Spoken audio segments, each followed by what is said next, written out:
Okay, let's talk about carbs. For years, they've been blamed for weight gain, fatigue, and failed fitness goals. But here's the truth.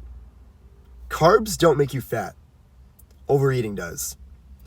Whether it's protein, fat, carbs, bottom line is excess calories lead to fat gain. And this advice from these fitness gurus and moms on Facebook are especially detrimental because carbs are your main source of energy, especially when you're active. So when you don't eat enough, you're not fueling yourself to your full potential. So let's break it down. My revelation came from this summer. I was at this stagnant point. I was running and lifting a lot, and I wasn't improving either one. So I looked at my diet. I ended up tracking my food for 3 days, and I realized I was only eating about 250 grams of carbs a day, which is way less than my body needed. My recommended range was about 350 to 500, so I was about 100 grams down. But once I increased it, everything changed. I got more energy, better lifts, faster runs, and better recovery. It was great. I just started with something simple, just a glass of OJ and a banana before my workouts. And it just made a huge difference. So what exactly are carbs? Let's talk about that. So there's 2 types of carbs. There's complex and simple. Complex, think like your oats, sweet potatoes, quinoa, and whole grains.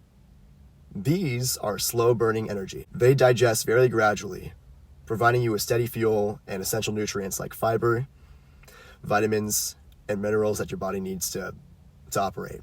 And then there's the second type, your simple sugars.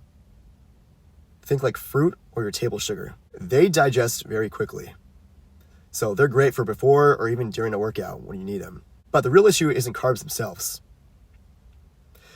It's the refined carbs. Things like white bread, sugary processed cereals, sodas, and processed snacks. These foods are, I don't want to call them foods. These are strips of nutrients and loaded with empty calories. Now, I can give you all this information, but if I don't teach you how to implement it, what's the point? So how exactly do we avoid these empty calories and make better choices? Here's the rule that I live by. If these foods didn't exist a century ago, you should probably eat it sparingly or preferably not at all. So think whole foods, your animal products, fruits, veggies, grains, and legumes. Those should be your focus. Those are gonna make you feel a lot better than these processed foods. As processed foods, they're full of hidden sugars, like the bad sugars, added sugars, preservatives that you don't need in your body. I'm no saint, that's why I'm here teaching you guys this. Because I used to eat sugary snacks and processed carbs just like everyone else. But once I switched to whole foods, like oatmeal instead of cereal, like honey bunches of oats or frosted flakes, I noticed a big difference. I felt fuller for longer, more satiated, and just had better, more sustainable energy throughout the day. Things didn't irritate me as much. I just felt better, I guess.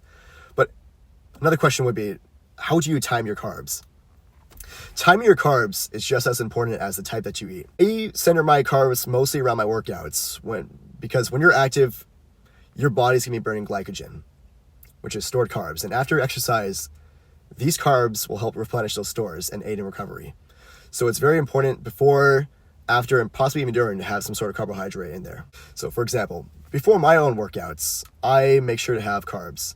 Like I said earlier, the orange juice and banana combo, that works for me. Maybe something else works for you, but that works for me. Here's the thing. Timing it right makes a difference.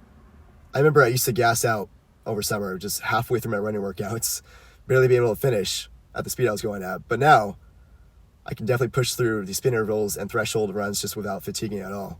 Unless, of course, I just go into all out sprint, but you get the idea. So how many carbs do you actually need? I would recommend starting with some sort of a calculator online. Look up carbohydrate calculator online. It's going to ask you to put in your age, your height, weight, and your activity level. And you're not going to get like the 100% perfect accurate one. That's impossible. But you'll get a solid estimate of your needs.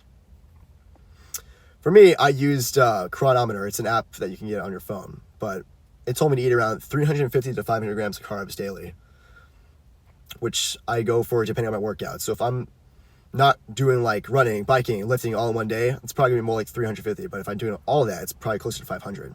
Carbs fuel my performance, but I don't really stress out over every single gram.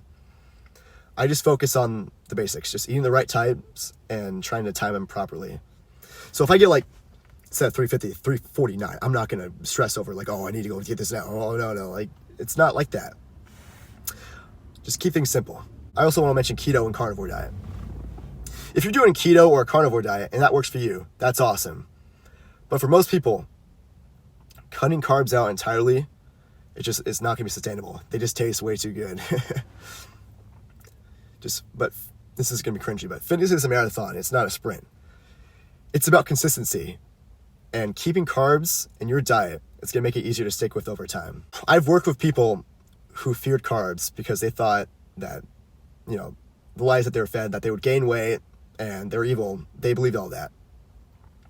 But once they adjusted their intake to match their activity levels, they felt quite the opposite. They felt more energized, they performed better without gaining any weight. They actually lost weight, and they were able to still eat the foods that they wanted to enjoy. So, bottom line, carbs, they're not the enemy. They're fuel. Use them strategically, time them right, and they're going to help you build a stronger, healthier body. The goal isn't to fear carbs. It's simply to understand them and make them work for you and improve that performance. So, thank you.